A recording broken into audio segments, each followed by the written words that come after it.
ওই ইসরায়েলের যুদ্ধ চলতেছে না, দেখেন না ভিডিওগুলো দেখছেন? আর আপনি কাপড় ক্রয় করতেছেন, মাথা ঠিক আছে? যুদ্ধ দেখেন না ফিলিস্তিন, এদের জন্য দোয়া করার দরকার আছে না নেই?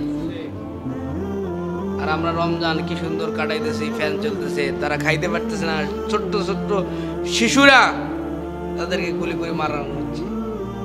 এগুলো তো আমাদের ভাই, এগুলো কি তাদের সহযোগিতা যদি না করি, ইসরায়েলি পণ্য যদি বয়কট না করি, তাদেরকে যদি ব্যান না করি, তাহলে গজব বাড়তে থাকবে বাড়তে থাকবে বাড়তে থাকবে। এদিকে একটু চিন্তা, এগুলো ভিডিওগুলো দেখান, যে দেখেন আপনি মার্কেট করতে যাচ্ছেন, দেখেন এগুলো কি হচ্ছে, আমার ভাই, আমার বোন, আমার মা, আমার বাবা এরকম করে মরতেছে। এদের জন্য দোয়া করবেন, সহযোগিতা চাইলে সহযোগিতা করবেন যদি অ্যাবিলিটি থাকে। যা কিছু বললাম, আল্লাহ পাক রব্বুল আলামিন আমাদের সকলকে আমল করার তৌফিক দান করুন। সকলে বলুন আমিন।